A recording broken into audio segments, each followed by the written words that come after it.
We've got Captain Ron Fisher. He's the independent Green candidate from the 8th Congressional District from Virginia. The 8th is the heart of Northern Virginia. Ron is an honors graduate of the Naval Academy.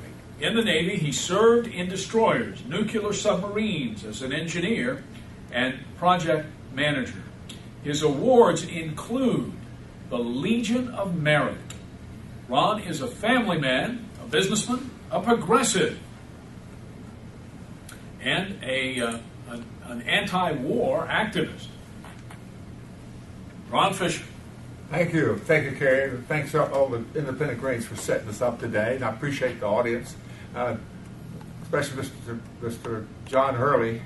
He's chair of the McClintock group here. We have some fantastic meetings, and he's doing a great job along the same lines I'm working on. We both are very interested in getting a better court system in this country and better judges. So I hope to continue to work with him, and I do appreciate everybody being here.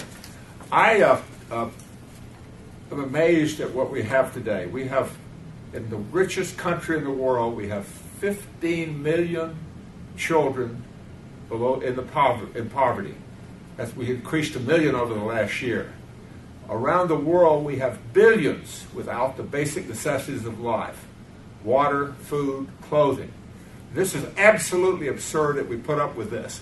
We have 5% of the people could feed, clothe, and house the entire world with automation and technology today. The basic problem is we're just not doing what we should do. So I've gone to the trouble of really outlining this on the website wethepeoplenow.org, and I would like to go down to what I have as a vision. This is my platform that I'm running on. I keep it as a separate website because I do want to. Let's go back up to that vision. I do want to be able to work, get everyone to use the same vision, or tell me how we can improve it. But I'll read it for you. A peaceful, prosperous, just world where friendly, happy, free, secure individuals, free from the constant necessities of securing the basic necessities of life, care for and cooperate with one another. Now, if anybody's got any improvement on that words, I'll do it. But now, first thing I want to do is just talk about necessities of life. Just click on the necessities there. And these are really basic. We need meaningful employment opportunities for all at living wages, providing these necessities where possible. I won't read this whole thing, but I hope people will visit my website. We need affordable food, affordable housing, affordable whatever. We need to have safe security. We got to have a peaceful, prosperous. It's all listed there, so please look at it sometime. Now, my logic says please add anything onto that list. The people that are watching this video, get in touch with me and add what you think should be. And we should organize Congress around that to provide those necessities. Today, Congress is organized to get campaign contributions. I can show this. It's explained on our website. Now, the next thing we need to do, we need to have that vision. We need to go through it. And I've gone through all these problems, etc., and I've come up with a bunch of solutions. Again, I ask people to add to those, but what I have for those solutions, I've put it into a table. If you just look down a little bit at the table, where this is a generic version without names on it, but a progressive candidate really should be answering yes to these. Now, I'd like for people to look at this and add to it and whatever. But the critical one of the first ones, they're almost all critical, is end U.S. wars and occupations, reduce military-industrial complex spending by 90%. We will still be spending more than any other country. That'll be $100 billion. And in the end, we should really phase out the Army. The Constitution says Congress shall raise armies. It'll maintain a Navy. We do not need a standing army in this country. No one can invade us. We have more airplanes, more ships than all the rest of the world put together. Functional airplanes. I'm not going to go through all of these, but a couple of the critical ones is close all overseas U.S. bases and facilities. All of these are unconstitutional and illegal. They're illegal under all the rules of war. We're not supposed to have troops scheduled or stationed around the world. We're not the police force for the world. If we need a police force, We have a United Nations that can do that. We need to help and strengthen them. Number E there, critical one, bring all the U.S. troops and government contractors home, some of whom would provide support for a new WPA and CCC, Peace Corps, AmeriCorps, go to college, return to their old job, serve in the State National Guard. Now people say, well, can we really afford that? We can afford to have these guys overseas dropping bombs on people and knocking down doors. Why don't we get them home and fix doors and insulate our houses, build rail, do the things we need to do to have a great country? We have a great country. It's just sort of faltering now. Fix potholes, whatever it is. The other one that's really important to me is, if you don't have to go down to it, but is putting America to work. We have enough money. Everybody in the world should have an employment opportunity. Another one is replace the Restorative American Financial Stability Act with meaningful legislation. That legislation was obtained by fraud. It was written by the bankers. It puts the Consumer Protection Agency in the Federal Reserve, which is a bunch of bankers.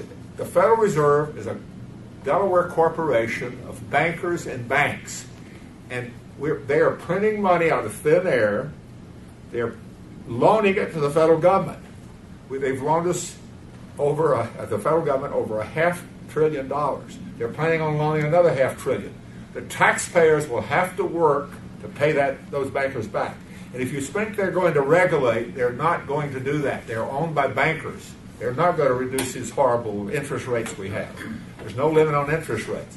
Now, there's the rest of these things. I really would appreciate people looking hard at this and demanding that every candidate for office and every incumbent do those things. And don't vote for them if they don't. Don't vote for this stuff that we don't have enough money. Oh, the Federal Reserve has given the banks and about $23.7 trillion and committed to it. At least $6 trillion in cash. $6 trillion.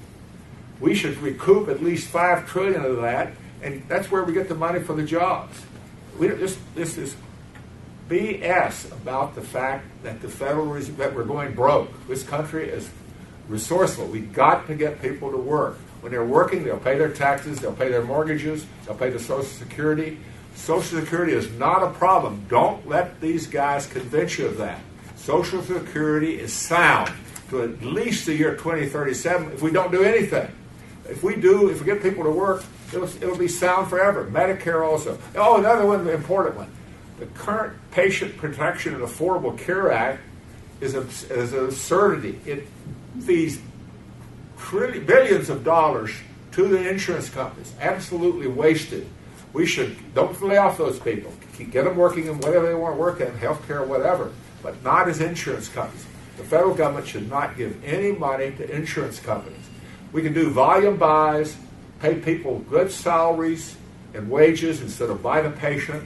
We can turn Walter Reed into a Medicare hospital. There's dozens of things we can do here. And you people here have many ideas of what else we could do. But anyway, that pretty well summarizes it. There's a couple of other things we really need to do. One is organize people who progressives, and progressives is a simple word. You want to have better schools, better education, better infrastructure, the whole business. That's what progressives stand for.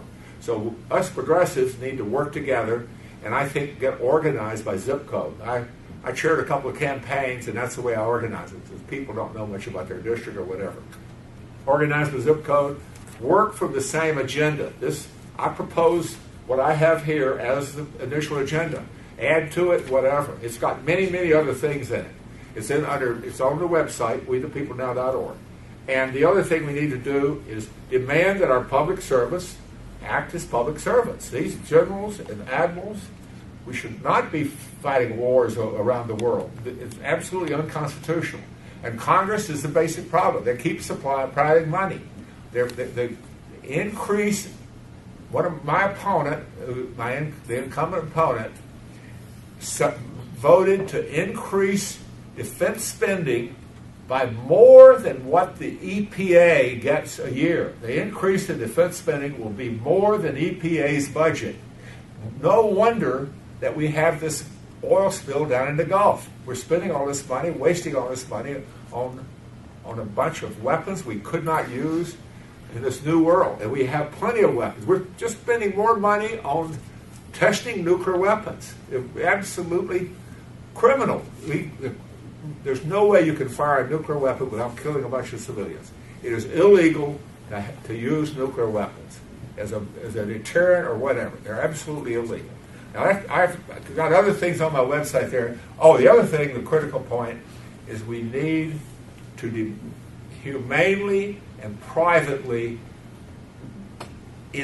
indict, not really file criminal complaints against the people who refuse to follow the law. We need to have a rule of law. But we don't drag these people out in public. We need to have a system where they're privately shown what they're doing, give them a chance to be contrite and to pay restorative justice, retribution, and get on with this. So please, I ask for your vote, but I also mainly ask for you to look at this agenda. You can sign up outside. There's a sign-up sheet that you can sign up on to help on this. And every candidate, I'm hoping, will look at this list and tell me what's wrong with it and go ahead and use it. Thank you very much. I appreciate being here. Thank you, Ron.